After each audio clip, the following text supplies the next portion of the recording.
Welcome, welcome, welcome. Hello, I'm your host, Mrs. M. And if you haven't, make sure you subscribe to my channel. That way you can receive all the information on what you need to do to scale your business to six figures and beyond, using government contracts. Now, in today's video, I am going to talk about what you need to do when it comes to selling to the government, specifically FEMA, because FEMA is actually hiring. So one of the things I get all the time is, what do we need to do, especially in this environment? And I always talk about my formula, OBART. So if you stay tuned, hold tight in this video, I'm going to share all of that with you and more. Ready? Let's go. So the first thing I talk about is my OBART system, which is my offer, my buyer, my avenue, my R for relationships, and T for teaming.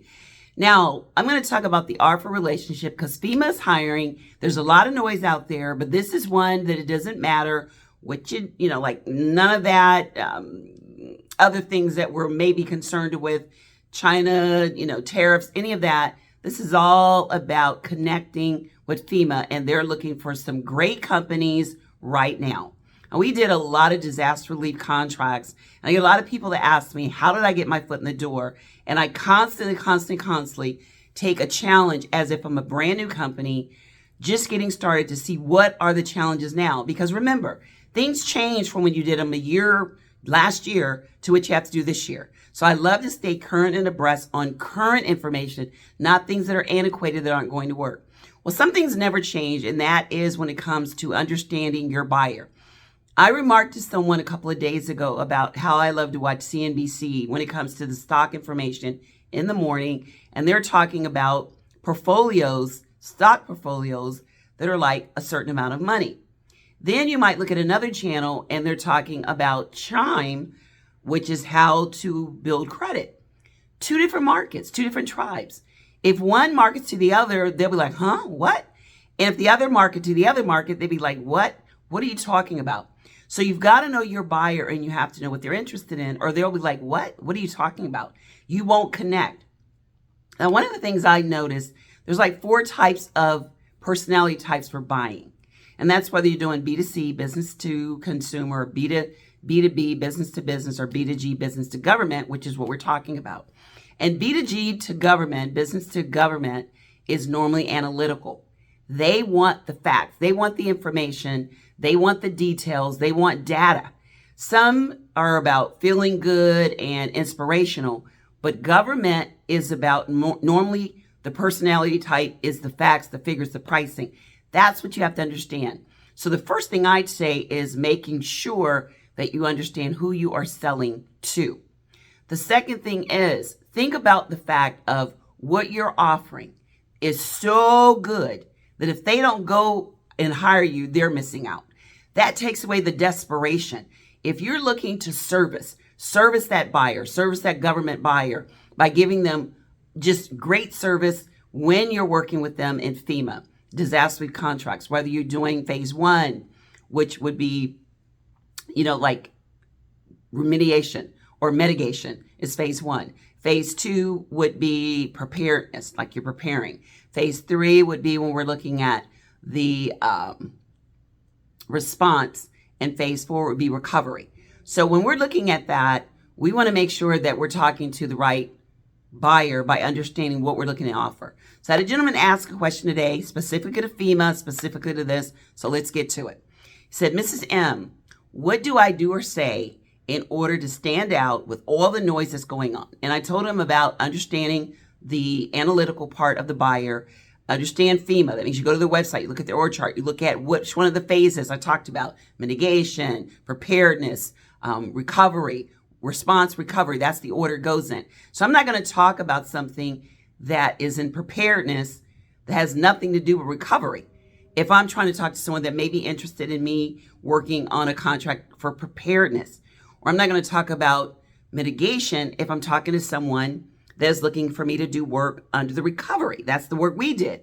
So understanding that if I am looking to work with FEMA and I'm not sure what I want to provide, I could be very general, and that may not do any good. I need to be specific. I need to be very, very, very specific, which has the perception of being like an expert. So what I'm going to say is this. Some people have more than one capability statement. So the first thing you want to do when you're looking at FEMA hiring is decide on which phase. Then you want to look at what is the problem. What is the solution that you're solving by connecting with that government buyer to help them with the problem they have. There's a problem in mitigation. Maybe there's not enough companies. Maybe they're not, the software they need is old, antiquated. What can you bring to the mitigation party? Then you might say preparedness. That may be one that FEMA is really looking at hiring in. Have you visited what preparedness is? What NACS code work better in preparedness? And do you have that to offer? And then the third thing may be response. Can you respond quickly?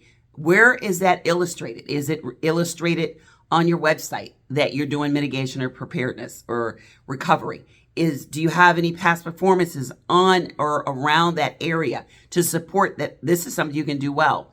So think about it like this. It's like a puzzle and it's stair steps.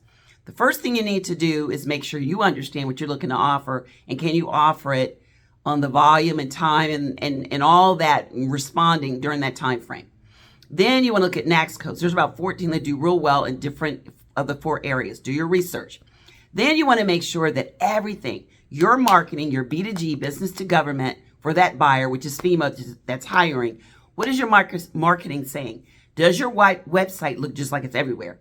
Or is your website real specific to FEMA information, disaster relief? Do you provide home inspections? Have you done any subcontracting? Do you have a lot of past performances in mitigation? Don't just leave it to where it's just general with looking to get picked up. Make sure it's specific. Really nail down as far as you can, or niche down as far as you can. Your capability statement that you're looking to work with FEMA might be general, meaning that you put all the 4 phases on there, and then you may just say that, you work, this is your past performance, this is your signature offer. I always talk to my students about signature offer, which means what are you offering that can save the government time, money? What can you do differently? Do you have years of experience that translate into what? Remember, analytical, what are they looking for? And then the other thing I say is that capability statement is going to only be interesting if I can say something. Let's say I'm at an industry day. If I'm at a FEMA industry day, then I'm going to make sure that I have what I need to say first to get the attention for them to ask for the capability statement. From the capability statement, my goal is for them to ask for a capability briefing. And my capability briefing is for them to ask if I'm interested in this contract. Every step should land to the next level. There should be some type of breadcrumbs that lead to each level.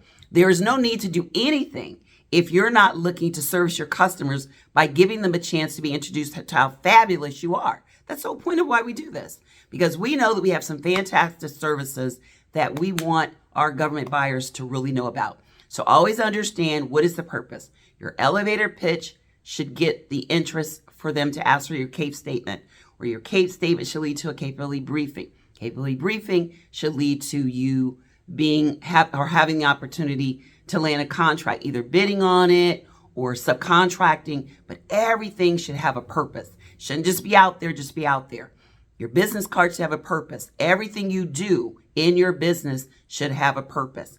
What is your purpose for doing it? So think about that. FEMA is hiring. Make sure you join us tomorrow, Wednesday, at 12 noon for our GovCon Lunch and Learn. I'm going to go into a lot more steps specifically for what FEMA is hiring for and the industry days. Industry days are big. Industry days is when your buyers are there. They're there whether they're virtual or they're in person. But I've got a list of all these industry days, and there may be some coming up in your area that I want you to know about. So make sure you click the link to join me for my GovCon Lunch and Learn. 30 minutes, I get you on and off, but the goal is to focus on general, and then I give you specific things for about the last 15 minutes. I try to break it up into 2. So don't miss out. I'll see you soon, and until next time, be safe and take care. Bye-bye.